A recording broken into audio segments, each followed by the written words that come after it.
ನಮಸ್ಕಾರ ಎಲ್ಲರಿಗೂ. ಇವತ್ತು ಸಾಫ್ಟಾಗಿರುವಂಥ ಚಪಾತಿ ಮಾಡೋದು ಹೆಂಗೆ ಅಂತ ಹೇಳ್ತೀನಿ. ಏನಪ್ಪ ಚಪಾತಿ ರೆಸಿಪಿ ಶೇರ್ ಮಾಡಕತ್ತಾಳ, ಚಪಾತಿ ಏನು ಎಲ್ಲರಿಗೂ ಮಾಡಕ್ಕೆ ಬರ್ತೈತಿ ಅಂತ ಅನ್ಕೋಬೇಡ್ರಿ. ಎಷ್ಟೋ ಜನಕ್ಕೆ ಚಪಾತಿ ಅಷ್ಟೊಂದು ಪರ್ಫೆಕ್ಟಾಗಿ ಮಾಡಕ್ಕೆ ಬರಲ್ಲ. ಸೊ ಇವತ್ತಿನ ವಿಡಿಯೋದಾಗ ನಾನು ಚಪಾತಿ ಹಿಟ್ಟು ನಾದುವಾಗ ಏನೇನು ಇಂಗ್ರೀಡಿಯೆಂಟ್ ಆ್ಯಡ್ ಮಾಡ್ಕೋಬೇಕು, ಯಾವ ಥರ ಹಿಟ್ಟು ನಾದ್ಕೋಬೇಕು, ಸೊ ಎಲ್ಲನೂ ನೀಟಾಗಿ ಎಕ್ಸ್ಪ್ಲೇನ್ ಮಾಡೀನಿ. ವಿಡಿಯೋನ ಎಲ್ಲೂ ಸ್ಕಿಪ್ ಮಾಡಕ್ಕೆ ಹೋಗಬೇಡ್ರಿ, ಎಂಡ್ವರೆಗೂ ನೋಡಿರಿ. ಬರ್ರಿ ರೆಸಿಪಿನ ಸ್ಟಾರ್ಟ್ ಮಾಡೋಣ. ಸೊ ಇಲ್ಲೇ ನಾನು 2 ಕಪ್ನಷ್ಟು ಗೋಧಿ ಹಿಟ್ಟು ತೊಗೊಂಡೀನಿ. ಗೋಧಿನ ಗಿರಣಿ ಒಳಗೆ ಬಿಸಿಸಿ ನಾವು ಹಿಟ್ಟು ರೆಡಿ ಮಾಡ್ಕೋತೀವಿ. ರೆಡಿಮೇಡ್ ಹಿಟ್ಟನ್ನ ನಾವು ಯೂಸ್ ಮಾಡಲ್ಲ ರೀ. ಅಕಸ್ಮಾತ್ ನೀವು ರೆಡಿ ಹಿಟ್ಟು ಯೂಸ್ ಮಾಡತ್ತೀರಿ ಅಂತಂದ್ರೆ ನಾನು ಸಜೆಸ್ಟ್ ಮಾಡೋದು ಆಶೀರ್ವಾದ ಹಿಟ್ಟು ಯೂಸ್ ಮಾಡಿರಿ, ಮಸ್ತ್ ಚಪಾತಿ ಬರ್ತಾವೆ ಅದರೊಳಗೆ. ಈಗ ಈ ಥರ ಸ್ವಲ್ಪ ಸ್ಪೇಸ್ ಮಾಡ್ಕೊಂಡು ಇದ್ರೊಳಗೆ ನಾನು 2 ಸ್ಪೂನ್ನಷ್ಟು ಕೆನೆ ಹಾಕ್ಕೊಳಕತ್ತೀನಿ. ಕೆನೆ ಆಪ್ಷನಲ್ ನೋಡಿರಿ. ಅಂದ್ರೆ ನೀವು ಏನೋ ಸ್ಪೆಷಲ್ ಗೆಸ್ಟಿಗಂತ ಚಪಾತಿ ಮಾಡತ್ತೀರಿ ಮನೆಯೊಳಗೆ ಅಂತಂದ್ರೆ ಈ ಥರ ಕೆನೆ ಆ್ಯಡ್ ಮಾಡ್ಕೊರಿ, ಮಸ್ತ್ ಬರ್ತಾವೆ, ಸಾಫ್ಟಾಗಿರ್ತಾವೆ ಚಪಾತಿ. ಈಗ ನೆಕ್ಸ್ಟ್ 1 ಸ್ಪೂನ್ನಷ್ಟು ಉಪ್ಪು, ಆಮೇಲೆ ಸ್ವಲ್ಪ ನೀರು ಹಾಕ್ಕೊಂಡು ಫಸ್ಟ್ ಈ ಕೆನೆ ಮತ್ತು ಉಪ್ಪನ್ನ ಕರೆಕ್ಟಾಗಿ ಕಂಬೈನ್ ಮಾಡ್ಕೋತೀನಿ. ನಾರ್ಮಲ್ ನೀರು ಹಾಕ್ಕೊಳ್ಳೋಣಾದ್ರಿ, ಕೋಲ್ಡ್ ವಾಟ್ರ್ ಅಥವಾ ಲ್ಯೂಕ್ ವಾರ್ಮ್ ವಾಟ್ರ್ ಏನಿಲ್ಲ, ಜಸ್ಟ್ ನಾರ್ಮಲ್ ನೀರು ಹಾಕ್ಕೊಂಡು ಈ ಹಿಟ್ಟನ್ನ ಏನೈತಲ್ಲ ಫಸ್ಟ್ ಒಂಚೂರು ಗಟ್ಟಿ ನಾದ್ಕೋಬೇಕು. ಭಾಳ ಗಟ್ಟಿನೂ ಅಲ್ಲ, ಒಂದು ಸ್ವಲ್ಪ ಗಟ್ಟಿ ನಾದ್ಕೋಬೇಕು. ಬೇಕಿದ್ದರೆ ಆವಾಗವಾಗ ಒಂದು ಸ್ವಲ್ಪ ನೀರು ಹಾಕ್ಕೊತ ಹಿಟ್ಟು ನಾದ್ಕೊರಿ. ಒಮ್ಮೆ ಭಾಳಷ್ಟು ನೀರನ್ನು ಹಾಕ್ಕೊಳಕ್ಕೆ ಹೋಗ್ಬೇಡ್ರಿ. ನಾನಿಲ್ಲೇ 2 ಕಪ್ನಷ್ಟು ಗೋಧಿ ಹಿಟ್ಟು ತೊಗೊಂಡೇನಿ. ಸೊ 1 ಕಪ್ ನೀರು ಕರೆಕ್ಟಾಗಿ ಆಗೈತೆ ನೋಡಿರಿ ಈ ಹಿಟ್ಟು ನಾದ್ಕೊಳಕ್ಕೆ. ಸ್ವಲ್ಪ ಗಟ್ಟಿ ನಾದ್ಕೊಂಡೆ ನಾನು. ನೀವು ಸ್ವಲ್ಪ ಮೆತ್ತಗೆ ನಾದ್ಕೋತೀರಿ ಚಪಾತಿ ಹಿಟ್ಟು ಅಂತಂದ್ರೆ ಇನ್ನೊಂದು ಸ್ವಲ್ಪ ಎಕ್ಸ್ಟ್ರಾ ನೀರು ಹಿಡಿತೈತಿ ಇದೆ. ಆದರೆ ನಾನು ಸಜೆಸ್ಟ್ ಮಾಡೋದು ಮಾತ್ರ ಫಸ್ಟ್ ಒಂಚೂರು ಗಟ್ಟಿನೇ ಇರ್ಬೇಕು ರೀ ಚಪಾತಿ ಹಿಟ್ಟು ನಾದಿದಾಗ. ಯಾಕಂದ್ರೆ ಸ್ವಲ್ಪ ಹೊತ್ತು ಬಿಟ್ಟು ಕೂಡಲೇ ಈ ಹಿಟ್ಟು ಇನ್ನೂ ಸಾಫ್ಟ್ ಆಗ್ತೈತಿ. ಹೀಗಾಗಿ ಒಂಚೂರು ಗಟ್ಟಿ ಇಟ್ಕೊಂಡ್ರೆ ನಡಿತೈತಿ.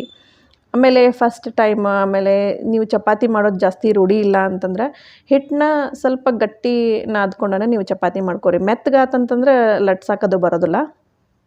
ಸೊ ನೋಡ್ರಿ ಇಲ್ಲೇ ಈ ಥರ ನಾನು ನಾದ್ಕೊಂಡು ರೆಡಿ ಮಾಡ್ಕೊಂಡೀನಿ.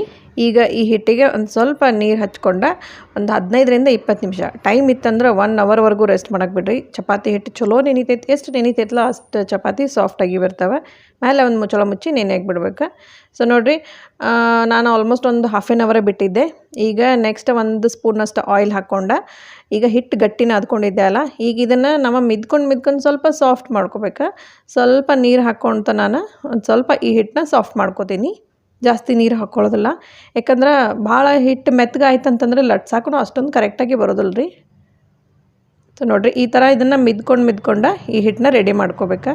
ಈ ಹಿಟ್ಟನ್ನ ಆದವಾಗ ಒಂದು ಸ್ವಲ್ಪ ಕೆನೆ ಹಾಕ್ಕೊಂಡಿದ್ದೆ. ಅದಂತ್ರಿ ಟೋಟಲಿ ಆಪ್ಷನಲ್ ರೀ.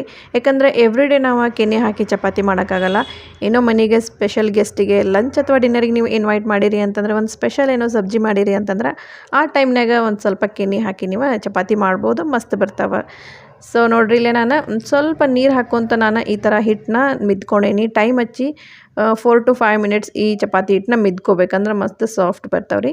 ಈಗ ನೆಕ್ಸ್ಟ್ ಉಳ್ಳಿ ಹರ್ಕೋತೀನಿ. ಉಳ್ಳಿ ನೋಡಿರಿ ಈ ಥರ ದೊಡ್ಡದೊಂದು ಲೆಮನ್ ಸೈಜಿನ ಉಳ್ಳಿ ತೊಗೋಬೇಕು. ಜಾಸ್ತಿ ದೊಡ್ಡ ಸೈಜಿನ ಉಳ್ಳಿ ತೊಗೊಂಡ್ರಿ ಅಂತ ಚಪಾತಿ ಭಾಳ ದೊಡ್ಡದಾಗ್ತೈತಿ, ಅಷ್ಟು ಕರೆಕ್ಟಾಗಿ ಬೇಯಲ್ಲ. ಸೊ ಒಂದು ಮೀಡಿಯಮ್ ಸೈಜಿನ ಉಳ್ಳಿನ ನೀವು ಮಾಡ್ಕೋಬೇಕು. ಬರ್ರಿ ಈಗ ಚಪಾತಿ ಮಾಡೋಣಂತ. ನಿಮ್ಮ ಹತ್ರ ಚಪಾತಿ ಮನೆ ಇತ್ತಂದ್ರೆ ಅದ್ರೊಳಗೂ ಮಾಡ್ಬೋದು. ಇಲ್ಲಾಂದರೆ ಈ ಥರ ಗ್ಯಾಸ್ ಕಟ್ಟಿ ಇರ್ತೈತಲ್ಲ, ಕ್ಲೀನಾಗಿ ಇದನ್ನು ಒರೆಸ್ಕೊಂಡು ಇದ್ರ ಮೇಲೆನ ಚಪಾತಿ ಮಾಡ್ಬೋದು. ನಾನು ಯೂಶ್ವಲಿ ಈ ಥರ ಗ್ಯಾಸ್ ಕಟ್ಟಿ ಮೇಲೇ ಚಪಾತಿ ಮಾಡ್ತೀನಿ. ಚಪಾತಿ ಮನೆ ಮೇಲೆ ನಾನು ಹೆಚ್ಚಾಗಿ ಚಪಾತಿ ಮಾಡೋದಿಲ್ಲ ರೀ. ಸೊ ಇಲ್ಲೇ ಒಣ ಹಿಟ್ಟು ತೊಗೊಂಡೇನಿ, ಒಂದು ಸ್ವಲ್ಪ ಆಯಿಲ್ ತೊಗೊಂಡೇನಿ. ಸೊ ಇಲ್ಲೇ ಎಲ್ಲ ಉಳ್ಳಿಗೂ ಒಮ್ಮೆ ಎಣ್ಣೆ ಹಚ್ಕೊಂಡು ಇಟ್ಕೋಬೋದು. ಇಲ್ಲ ಈ ಥರ ಒಂದೊಂದು ಉಳ್ಳಿ ತೊಗೊಂಡು ಎಣ್ಣೆ ಹಚ್ಕೊಂಡು ದೊಡ್ಡದಾಗ ಚಪಾತಿ ಲಟ್ಟಿಸ್ಕೊಂಡು ಬೇಯಿಸ್ಕೋಬೋದು.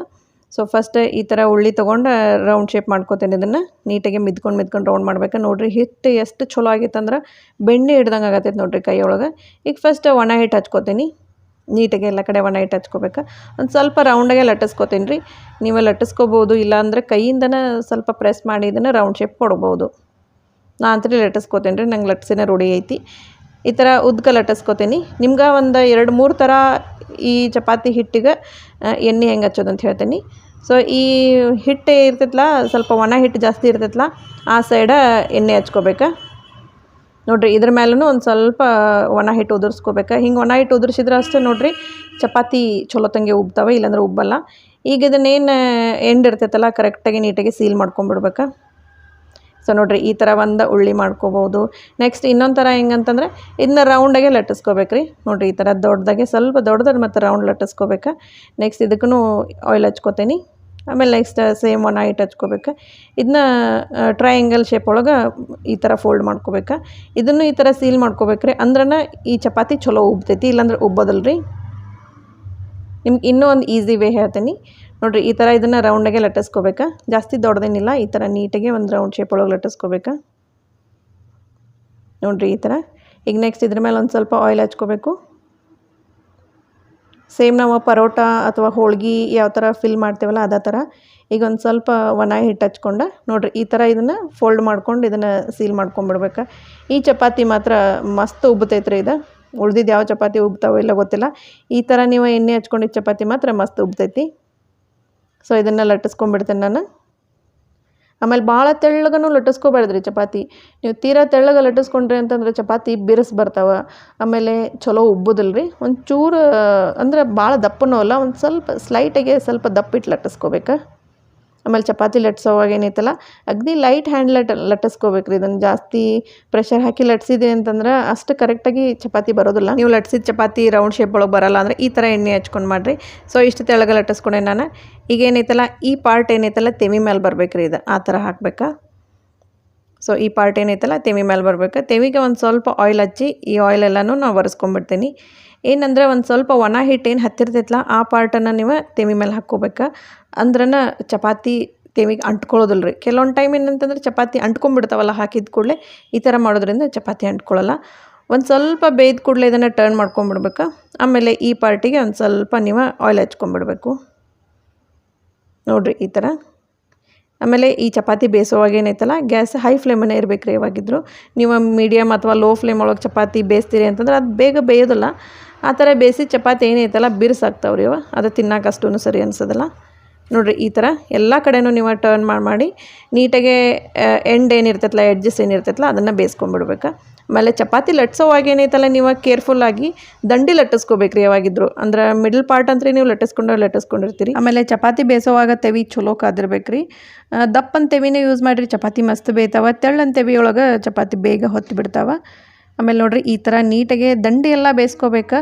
ಹಸಿ ಬಿಸಿ ಚಪಾತಿ ಬೇಯಿಸ್ಕೊಳಕ್ಕೆ ಹೋಗ್ಬೇಡ್ರಿ ಅರ್ಜೆಂಟ್ ಒಳಗೆ. ನೋಡಿರಿ ಈ ಥರ ನೀಟಾಗಿ ಬೇಯಿಸ್ಕೊಂಡ್ರೆ ನೆಕ್ಸ್ಟ್ ಡೇ ನೀವು ಇಟ್ಕೊಂಡು ಚಪಾತಿ ತಿನ್ಬೋದು ರೀ, ಅಷ್ಟು ಸಾಫ್ಟಾಗಿ ಹಂಗೆ ಇರ್ತಾವೆ ಇವ. ಆಮೇಲೆ ಚಪಾತಿ ಉಳ್ಳಿಗೆ ಎಣ್ಣೆ ಹಚ್ಚಿ ಲಟ್ಟಿಸ್ಕೊಳಕ್ಕೆ ಟೈಮ್ ಇಲ್ಲ ನಿಮ್ಮ ಹತ್ರ ಅಂತಂದ್ರೆ ಈ ಥರ ಪುಲ್ಕ ಥರನೂ ಮಾಡ್ಕೋಬೋದು ನೋಡಿರಿ. ಇದಕ್ಕೇನು ಎಣ್ಣೆ ಹಚ್ಬೇಕಂತಿಲ್ಲ ಏನಿಲ್ಲ, ಜಸ್ಟ್ ಲಟ್ಟಿಸ್ಕೊಂಡು ತೆವಿ ಮೇಲೆ ಬೇಯಿಸ್ಕೊಂಬಿಡೋದು. ಸ್ವಲ್ಪ ತೆಳ್ಳಗೆ ಲಟ್ಟಿಸ್ಕೋಬೇಕ್ರಿ. ಈ ಥರ ಒಣ ಹಿಟ್ಟು ಹಚ್ಚಿನೇ ಲಟ್ಟಿಸ್ಕೊಳತ್ತೀನಿ. ಚಪಾತಿ ಕಂಪೇರ್ ಮಾಡಿದರೆ ಈ ಪುಲ್ಕ ಏನಿರ್ತಾವಲ್ಲ ಸೈಜ್ ಒಳಗೆ ಸಣ್ಣದಿರ್ತೈತೆ, ಭಾಳ ದೊಡ್ಡದೇನಿರೋಲ್ಲ. ಆಮೇಲೆ ಇವನ್ನ ಅಟ್ ಎ ಟೈಮ್ ಎಲ್ಲನೂ ಲಟ್ಟಿಸ್ಕೊಂಡು ಒಮ್ಮೆ ಬೇಯಿಸ್ಕೋಬೋದು ನೋಡಿರಿ. ಅಂದರೆ ಲಟ್ಟಿಸಿ ಸೈಡ್ ಇಟ್ಟು ಆಮೇಲೆ ಇವನ್ನ ಒಮ್ಮೆ ಬೇಯಿಸ್ಕೊಂಬಿಡೋದು ನೋಡಿರಿ. ಇಷ್ಟು ದೊಡ್ಡ ಸೈಜ್ ಒಳಗೆ ಲಟ್ಟಿಸ್ಕೊಂಡೆ ನಾನು. ಇದಕ್ಕಿಂತ ಜಾಸ್ತಿ ದೊಡ್ಡ ಸೈಜ್ ಆಗ್ತಂದ್ರೆ ಮತ್ತು ಚಪಾತಿ ಆಗ್ತೈತೆ ರೀ, ಅದು ಫುಲ್ಕ ಆಗೋದಿಲ್ಲ. ಈ ಥರ ಇದನ್ನ ತೆವಿ ಮೇಲೆ ಬೇಯಿಸ್ಕೊಳಕತ್ತೀನಿ. ಸೇಮ್ ಆಗಿಲ್ಲ ಹಿಂಗೆ ಬೇಯಿಸಿದ್ದೆಲ್ಲ ಹಂಗೆ. ಬಟ್ ಇದು ಚಲೋ ಉಬ್ತಾವ್ರಿ. ನಾವು ಉಳ್ಳಿಗೆ ಎಣ್ಣೆ ಹಚ್ಚಿಲ್ಲ ಅಂತಂದ್ರು ಈ ಪುಲ್ಕನೂ ಮಸ್ತ್ ಉಬ್ತಾವ ನೋಡಿರಿ ಈ ಥರ. ಆದರೆ ಇದನ್ನು ಬೇಯಿಸುವಾಗ ಏನೈತಲ್ಲ ಅಗ್ದಿ ಹೈ ಫ್ಲೇಮ್ ಇಟ್ಟು ಬೇಯಿಸಕ್ಕೆ ಹೋಗ್ಬಾರ್ದು. ಹೈ ಫ್ಲೇಮ್ ಇಟ್ರಿ ಅಂತಂದ್ರೆ ಈ ಥರ ಫುಲ್ಕ ಉಬ್ಬಲ್ರಿ ಇವ. ಸ್ವಲ್ಪ ಗ್ಯಾಸ್ ಮೀಡಿಯಮ್ ಫ್ಲೇಮ್ ಇಟ್ಕೊಂಡು ಬೇಯಿಸ್ಕೋಬೇಕು ನೋಡಿರಿ. ಈ ಥರ ಫುಲ್ಕನೂ ನೀವು ಮಾಡ್ಕೊಂಡು ಟ್ರೈ ಮಾಡ್ಬೋದು. ಸೊ ನೋಡಿದ್ರಲ್ಲ ಈ ಥರ ಸಾಫ್ಟಾಗಿರೋ ಚಪಾತಿ ನಿಮ್ಮ ಮನೆಯೊಳಗೆ ನೀವು ಟ್ರೈ ಮಾಡಿರಿ, ಕಮೆಂಟ್ ಮಾಡಿರಿ ಮತ್ತು ಹೆಂಗೆ ಬಂದೈತಿ ಅಂತಂದು. ನನ್ನ ಚಾನಲ್ನ ನೀವು ಇನ್ನೂ ಸಬ್ಸ್ಕ್ರೈಬ್ ಮಾಡಿಲ್ಲ ಅಂದರೆ ಈಗ ಸಬ್ಸ್ಕ್ರೈಬ್ ಮಾಡಿರಿ. ಇವತ್ತಿನ ರೆಸಿಪಿ ಈ ಚಪಾತಿ ರೆಸಿಪಿ ನಿಮ್ಗೆ ಇಷ್ಟ ಆಯ್ತಂದ್ರೆ ಇದನ್ನು ನಿಮ್ಮ ಫ್ಯಾಮಿಲಿ ಮತ್ತು ಫ್ರೆಂಡ್ಸ್ಗೆ ಶೇರ್ ಮಾಡಿರಿ. ಈ ರೆಸಿಪಿಗೆ ಒಂದು ಲೈಕ್ ಕೊಡಿರಿ. ನೆಕ್ಸ್ಟ್ ಇನ್ನೊಂದು ಹೊಸ ರೆಸಿಪಿ ಜೊತೆ ನಿಮ್ಮನ್ನು ನಾನು ಭೇಟಿ ಆಗ್ತೀನಿ. ಧನ್ಯವಾದಗಳು.